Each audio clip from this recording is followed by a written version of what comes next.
Today, we are going to dig into an important chapter of Indian history that has been erased from our history textbooks or perhaps not taught well enough. And that is, who was Netaji Subhash Chandra Bose? What was this legend's contribution towards the independence struggle of our nation? And most importantly, how did his contribution give us freedom from the shackles of the Britishers? In India, lakhs of Indians were starving to death because of famines. During this time, very few families could actually afford a decent standard of living, and fortunately, Netaji's family was among these handful of people. But as Netaji started growing, he started noticing the atrocities caused by the Britishers in India. He started noticing that these Britishers came to our own motherland and had the audacity to put out boards outside hotels which said, "Dogs and Indians not allowed." He took them so personally that when he saw his college professor harass the Indian students, he even slapped him, for which he got rusticated from the Presidency College. After that, Netaji's father sent him to London to study for ICS or Indian Civil Service, which was by far one of the toughest exams in the world. This exam was so tough that even the most brilliant students used to flunk in spite of studying for 2 years. But Netaji was such a genius that he happened to clear the exam with just 6 months of study. And this was baffling even for the Britishers who held these exams. But as soon as he was offered the job, he rejected it and returned back to India. Why? Because he believed that in spite of knowing the fact that his motherland was in trouble, in spite of seeing the pathetic condition of people in India, it would be wrong for him to turn his back on his motherland while she was crying for help. This is when Netaji Subhash Chandra Bose left London, came to India and joined Gandhiji and his team to fight for India. And this is what marked the beginning of Netaji's freedom struggle. And within just a few months, because of his charismatic personality and brilliant political acumen, he began climbing the ladders of Congress more quickly than anyone else. He became so popular that in the presidential elections of the Congress, he ended up defeating Dr. Pattabi, who was backed by Gandhiji himself. But as we all know, Netaji and Gandhiji had different ideologies. Gandhiji was all about seeking independence through non-violence, whereas Netaji believed that independence is not something that you request for, it's something that you fight and snatch from the rulers. Or in Hindi, as they say, Azadi mangi nahi, chhini jati hai. But as we all know, that is something that they both never came to terms with. And as time passed, Netaji realized that he cannot drive the people of Congress against Gandhiji's ideologies. So in 1939, in spite of being the president, he resigned from Congress and left as a lone wolf to find another way to free India. And this is where the historic journey of Netaji began. Now by this time, World War II had started. On one side, while Hitler was ravaging through Europe, on the other side, the Japanese did not just dominate Asia, but also started preparing to wage a war against the United States itself. And Hitler had caused so much damage that, let alone colonies, the Britishers were almost on the verge of losing their own country. And this is where Netaji saw an opportunity.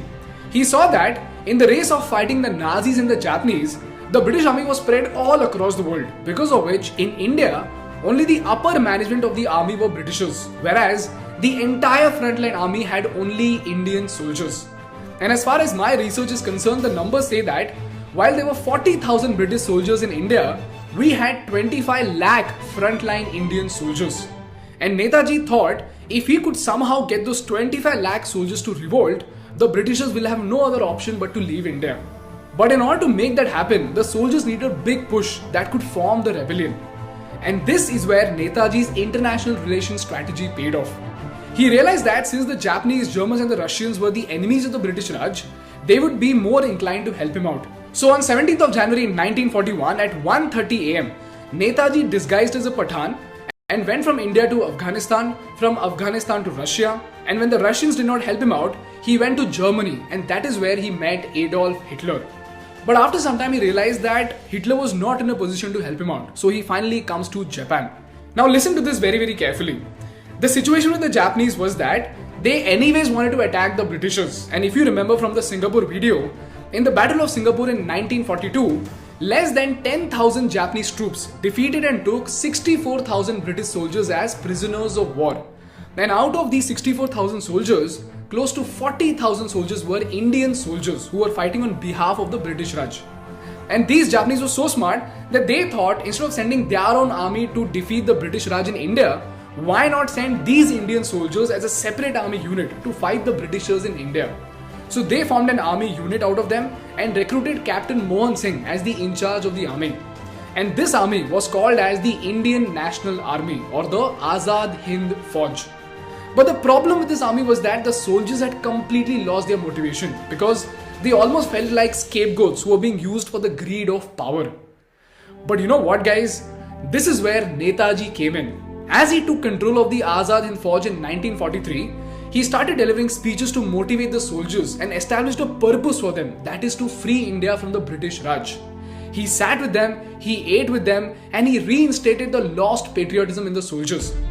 This is when, in one of the iconic speeches, Netaji uttered the words that will echo through the tunnels of time forever, wherein he said, "Tum mujhe khoon do, main tumhe azadi dunga."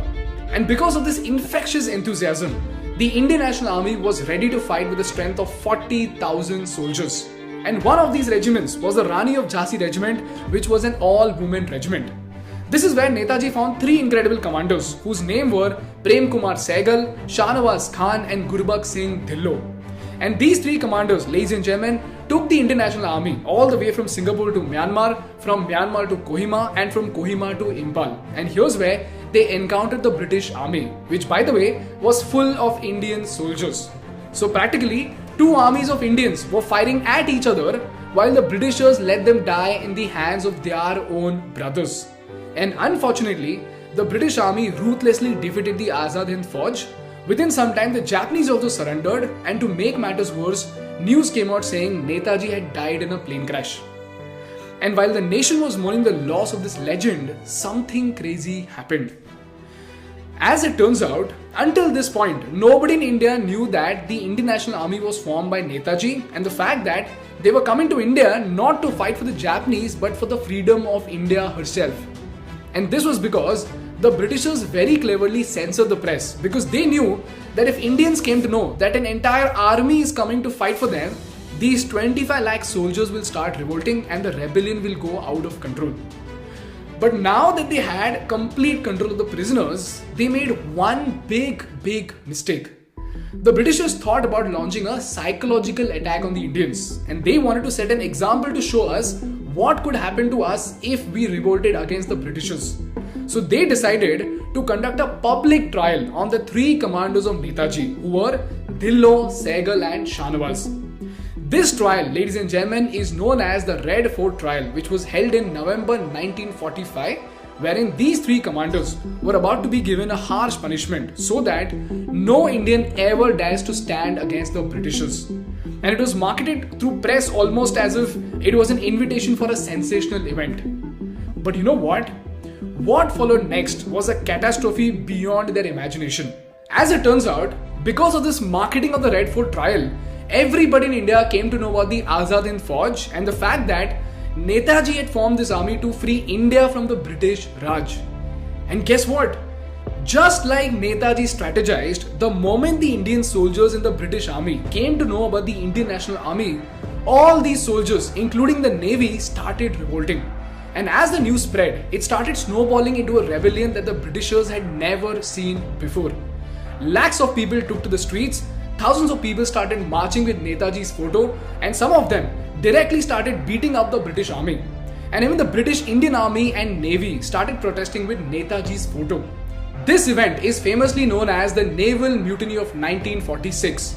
Furthermore, hundreds of people gathered outside the Red Fort and started screaming slogans like "Hindustan ki ek awaaj, Sehgal Dhillon Shahnawaz. 40 crore ki ek awaaj, Sehgal Dhillon Shahnawaz." And just like Netaji thought, when 25 lakh Indian soldiers started uniting against a meager 40,000 British officers, the Britishers saw no other option but to retract. And this panic had such a ripple effect that within no time in 1946, a cabinet mission is set up which stated the transfer of power, interim government is formed, and on 20th of February 1947, the British Prime Minister Clement Atlee declared that the Britishers would quit India by June 1948.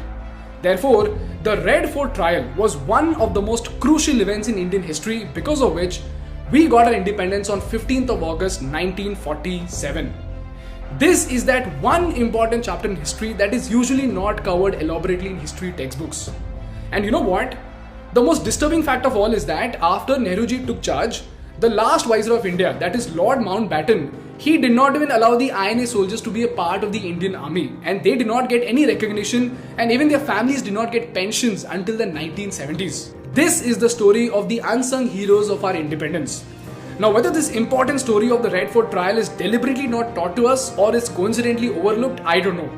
But what I know for sure is that every Indian must be taught about these important lessons of our nation so that we value and recognize the contributions of those heroes who shed their blood so that you and I can sleep in peace. And if you also believe the same, please share this video with as many people as possible. Because as they say, one individual may die for an idea, but that idea after his death will incarnate itself in 1,000 lives. In this case, it is the idea of one of the greatest freedom fighters of India whose name was Netaji Subhash Chandra Bose. Jai Hind.